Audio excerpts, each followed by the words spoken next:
Hi, and welcome to Alaya Books Insights. I'm very pleased to introduce you today to Sonya Van de Graaff, who has just written an amazing novel.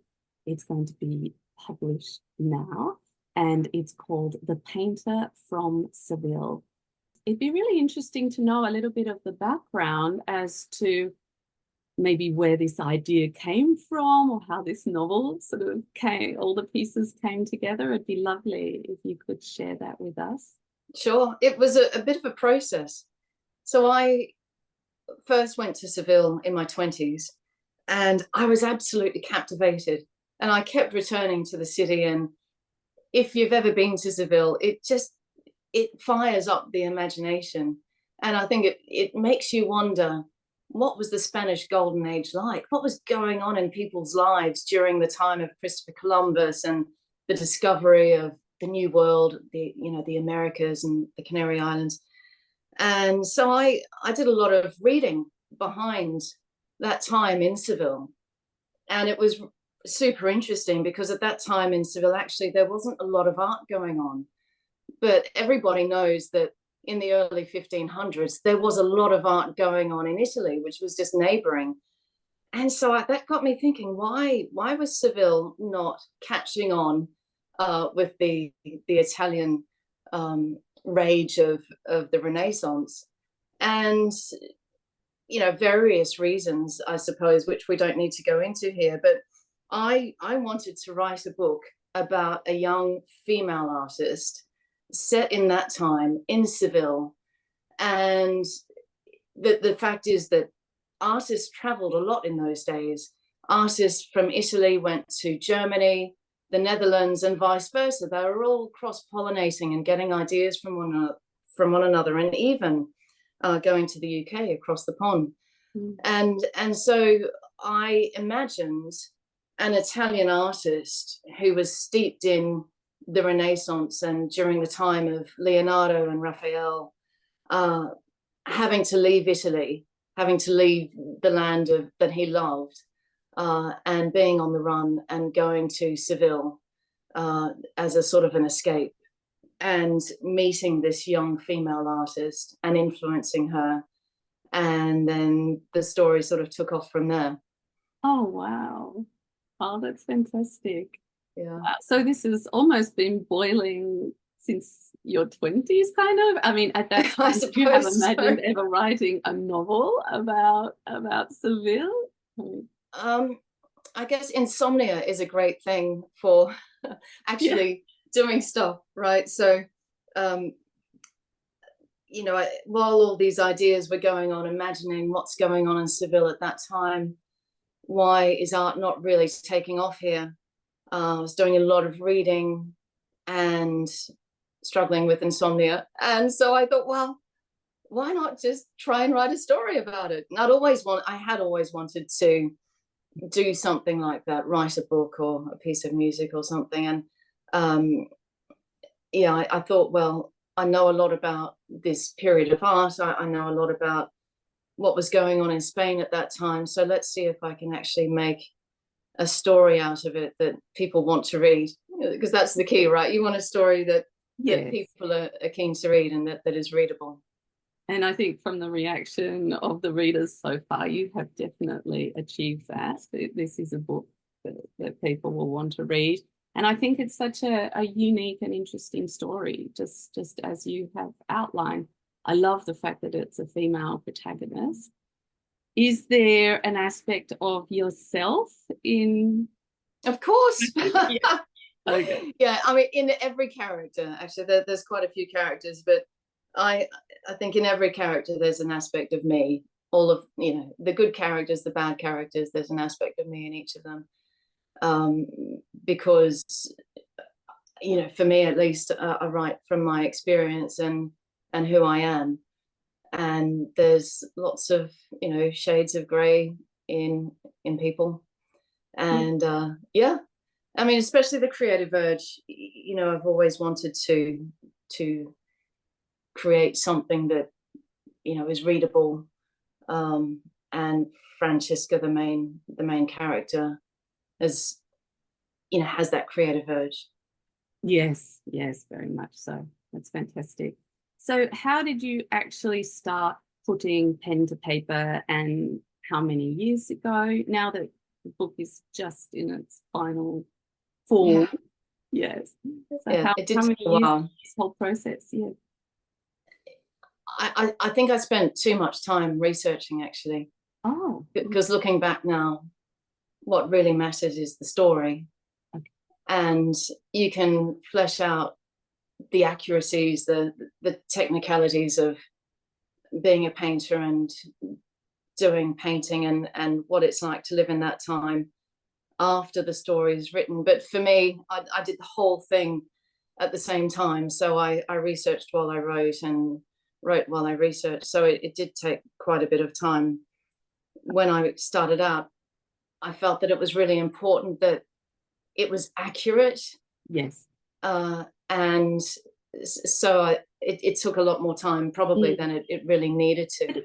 Yeah, I can relate to that though, because when I was writing the biography of L.J. Hooker, for some reason I just didn't feel I could really put the words down until I'd gone to China and I did all the research about his ancestors. I don't know, it just kind of put all the pieces into place, and then I felt it was a platform, because otherwise how can you just create characters if you don't know where they are or what they're seeing? Maybe that's just the way it is. Yeah. Yeah, maybe it is. And you were so passionate about the topic anyway, so it was a pleasure. But how long did you do all of this back research into the setting? And so it was the history as well as art technique. Yeah, Right. absolutely. Because Yes. I had to familiarize myself with what Seville and Spain was like in those days, what was going on there, what were the pressure points.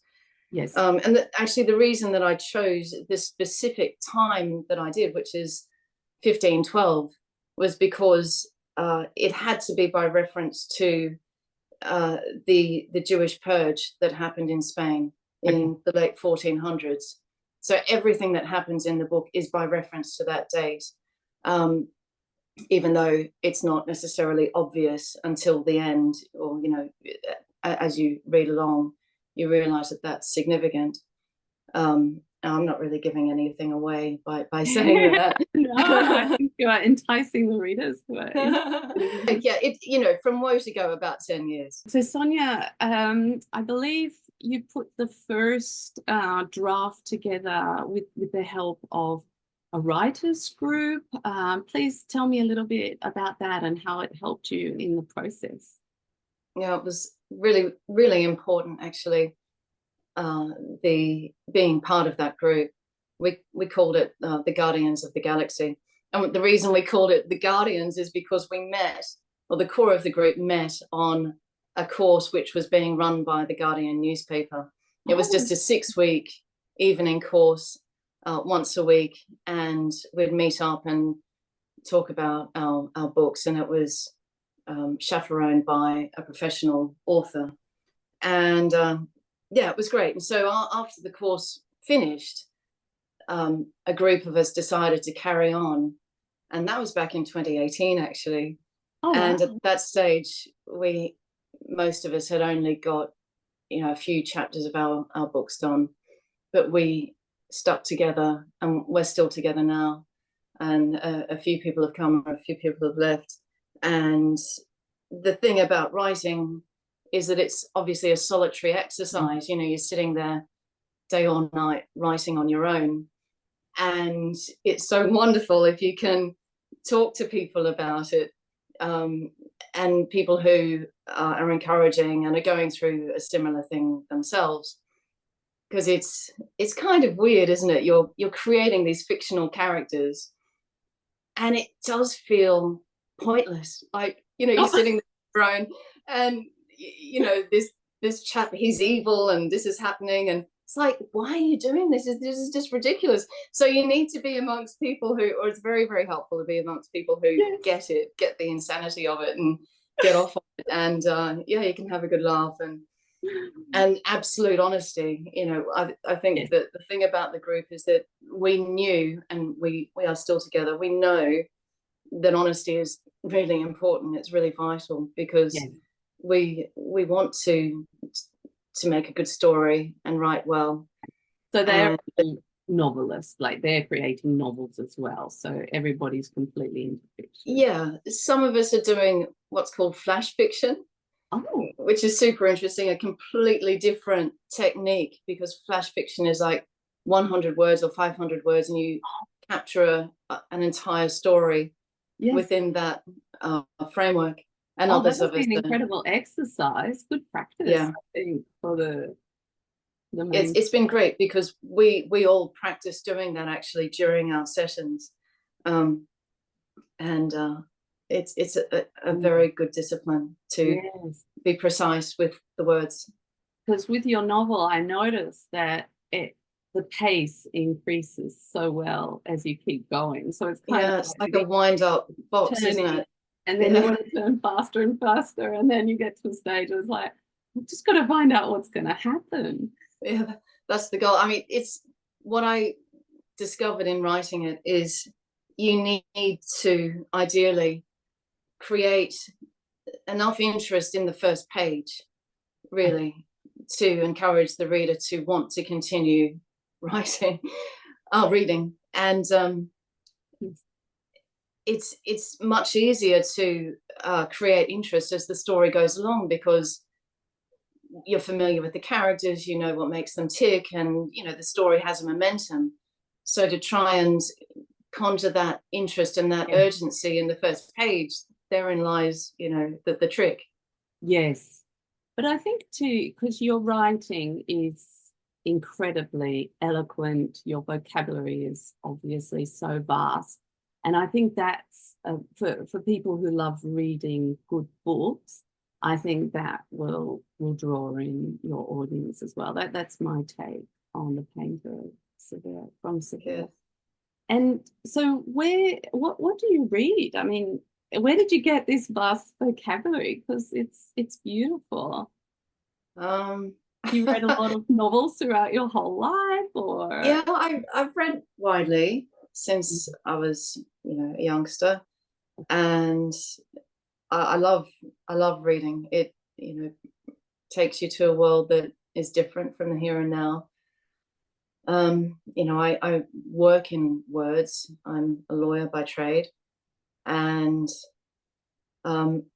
to be honest, I wasn't aware that I have a wide vocabulary, because I've endeavored to use everyday words. I've endeavored to, oh my gosh, write a novel that is believable in that time, because the trick about, well, I've had to figure out how to write a book about Spanish people in the Renaissance, that is in the English language, and that a modern person is reading. So it's not Victorian England that we're emulating here. It's, you know, it's a completely different time. And so the writing is a little bit more formal, I suppose, than we would have now. If I was to write a book about modern times, I think it'd be much more, you know, jazzy and cool. Yeah. But it's quite formal. I see that in I suppose the words I've used are a little bit more formal. Yes. No, but the dialogue is extremely believable. So you achieved that. Yeah. But I feel in your description and where you just, it's very rich language, which makes it such an enjoyable read. And also it flows really nicely. So. How many edits do you think you had of this? Oh yeah, I had countless actually. Yeah, and right from the beginning, my poor wife was helping me do edits right from the start, and that was incredibly helpful. Oh, she was editing parts of it, reading parts and checking it, and yeah, just that sort of honest voice in my ear. Yes, it is all about honesty. Your writing group, your family. Yeah, it is. And I think it's hard for family to be objective, and those who really care for you, because they just like, wow, you created. That's right. Oh my God, you wrote the sentence. That's amazing. But if I can be more objective, I do think you've achieved miraculously. It's Great. amazing. Congratulations. Is there anything else you'd like to share with the audience today? Tips, insights? I guess just in terms of the writing process, Mm. you've made a point about eloquent writing and beautiful sentences. And I must say that that is something that is really important to me. I think if you're asking a reader to read your work, every single word and sentence needs to be as good as it can be. Mm. But having said that, it's also the story that needs to be compelling and have momentum. And so those two things need to be balanced. And I think a lot of the editing process revolved around balancing story and, eloquent writing. Okay. And hopefully we've struck the right balance there. Yeah. Well, sometimes you could be just in love with some beautiful paragraph, but you might just have to delete it. Oh yeah, a lot of strikeout. Yeah, if it's not pushing the story forward, it's like You have to take it out. But yeah. And Natalia, that the prologue, I've worked a lot with the prologue.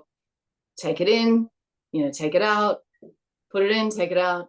And then finally I realized something you said, that the prologue needs to do something, right? It needs to form a purpose. And so I think the prologue now is good because it sets the scene as well as serves a purpose of it's a feeling about the story and where it's going. Yes, which is good. Yes. And it's always nice, like as you said, the beginning of the book is so important. And a lot of people just read the first pages. They just have a preview that they can see on the internet. And if those first pages don't work, then people aren't going to have the benefit of reading this whole incredible story that you've written. Yeah. I do think the prologue you have is beautiful. I think it shows your writing, and also, as you said, it just sets the scene. So yeah.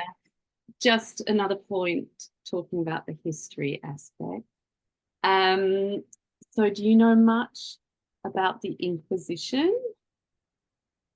Quite a bit. Yeah. Okay. I mean, what I had assumed about the Inquisition before I learned about it was, I thought it was just a one event. I thought, we always called it the Spanish Inquisition. So I thought it happened over a period of days, but no, actually it was on and off over a period of decades. Wow. And it was a very dark time in Spain's history. And, dark times come and go. And we can't assume that because we've got a good moment in history now that it will stay forever. And that's what I think is relevant about the book. It's not only a story of art, but it's a story of freedom and the risks to freedom. And if we fall asleep at the wheel, we're not going to, have what we cherish for long, because it can be taken away. Yes. Yeah, we always, I think, have to be really reminded about these phases of history. Humans are humans, so exactly. Yeah. Wow. I'm so glad you brought this book to life. It does sound like it's been a big labor of love. I think the passion comes out on the page. I just hope that this gets out to as many readers as possible. I'm a huge fan of your book, and all I can say is congratulations. Thanks, Natalia. Thank you.